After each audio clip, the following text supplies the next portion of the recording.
All right, y'all. So listen, Moses Itauma versus Dillian Whyte. I was asked about this fight a couple months ago before when the fight was first announced, and like I said, you never know what's going to happen fight night. But like I said, man, as far as I'm concerned, Dillian Whyte's washed. I go off of consistency. So if I'm going to go off of consistency, which is what I do, since the Frank Martin fight, everything like Dillian just looked like shit.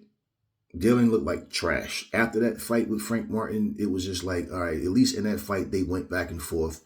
Frank Martin held his own. A lot of people thought he won. Then you did have people that thought Dylan won, but the fact that was debatable. Roy Jones. I just made a Roy Jones video. Fucking Moses Itauma. I said, if Moses Itauma can hold, look, if Moses Itauma is as good as we see him as being, he should have no problem with Dillian. He should destroy Dillian. I told you guys that. Go back and look. Y'all know. I told you. I said Dillian's washed, man. He's done. Dillian, his punch resistance isn't the same. He's too easy to get hit. Dillian just sounds like he's just in there to fight for a paycheck, man. And this little bravado that he was pulling, people talking about he's playing possum. How?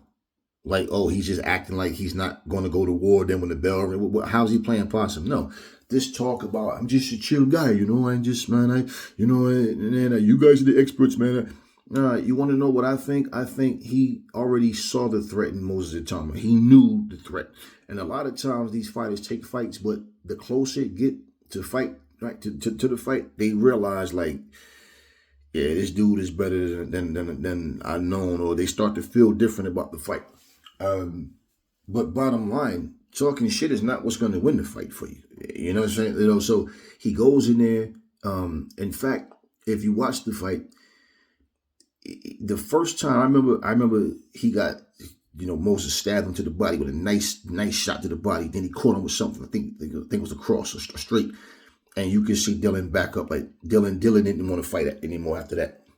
He didn't want to fight right then and there.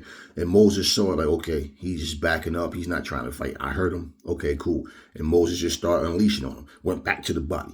Came back up. And I'm like, yeah, Dylan's hurt. Next thing you know, pop, pop, pop, pop. He goes down. Yeah, he's done. One round. And I'm like, yeah. Now, the truth is, Moses did what he was supposed to do. And I told y'all, as of now, Moses is looking like the next big thing in the heavyweight division. So, it's a fight-by-fight basis. He took care of business, and he did what he was supposed to do. That's what looks promising and looks good for Moses. Because, in all honesty, I said this. If Moses goes in there and struggles with Dillian, then Moses is not as good as he seems to be. That just means it's the level of competition he's fighting. Because let's be real, Dillian's washed. He's washed. So when you hear the Derek Chisora and different people talk about, yeah, but, Shannon Briggs, all of them, but Dylan's a dog, man. Dylan got experience. Y'all keep talking about experience with these fighters who can't take a punch anymore. Their punch resistance is gone. Their reflexes is shot. And you can see this. This is what I'm saying. This is this whole trying to play mutual, trying to put respect on somebody's name. No, be real, man. This is why the fuck I always get people making stupid comments in my comment section because there's too many dumb motherfuckers out here. Okay, that they just get influenced by what they hear other people say, but they don't use common sense. Listen, Moses Itauma is up and coming. He's making his mark. That win against Dillian,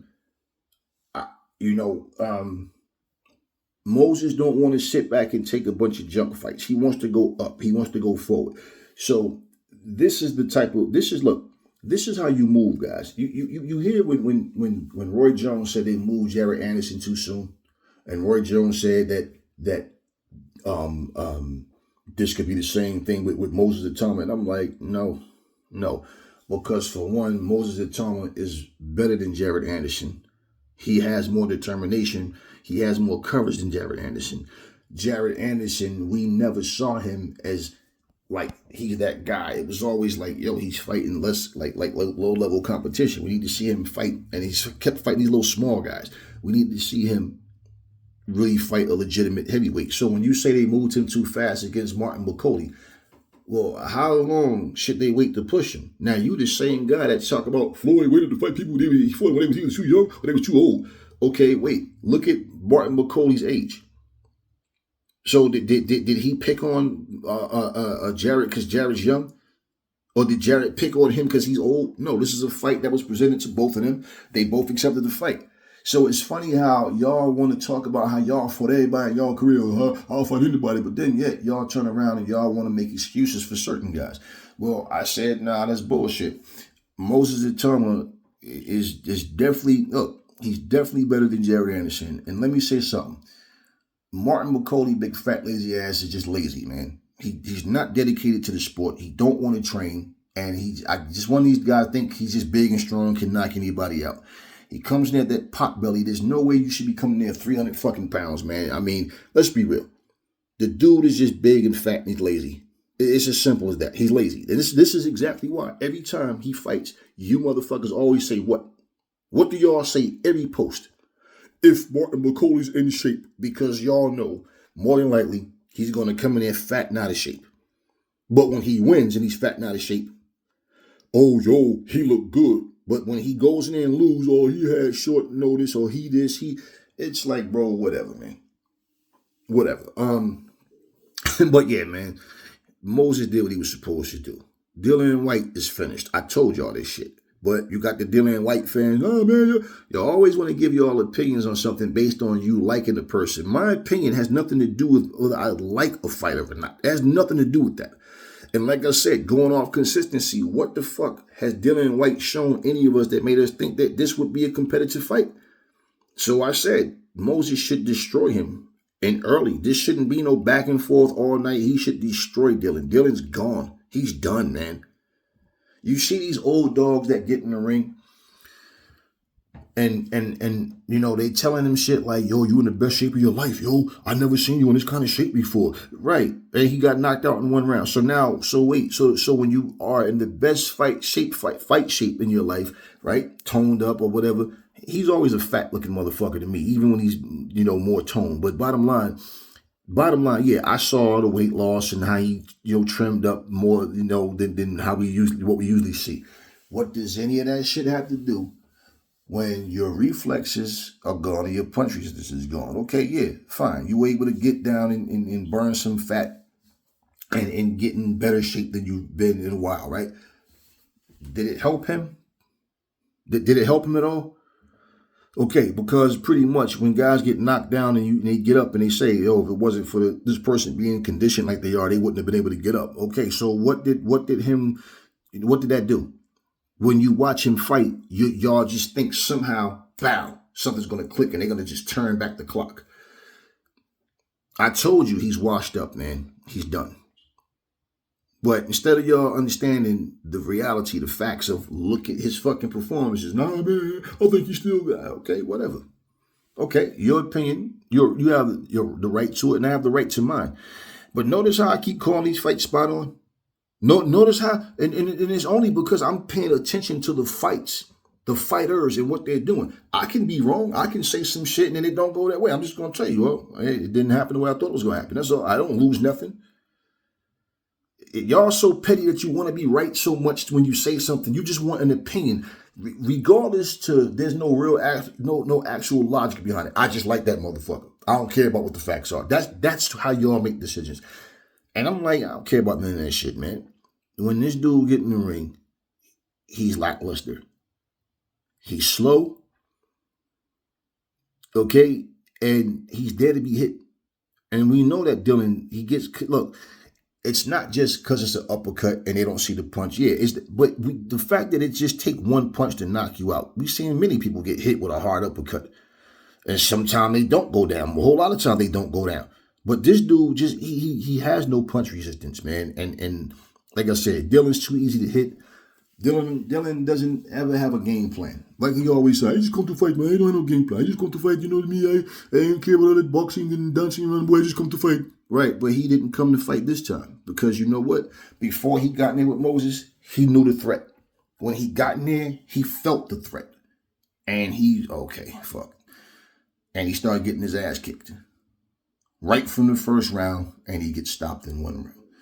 But of course, you experts out there know everything, and y'all keep making these bullshit, stupid predictions. Then you come in my comment section trying to make excuses as to what happened. He just got his ass whooped because I'm telling you, he's done. Look, Dillian Whyte at his best still might have lost to Moses. He still might have got his ass beat by Moses. Dillian, I respect his resume and the fact that he goes into the fight, but I always said he's a sloppy fighter. He's wild, and he basically has no real technique, man. And guess what?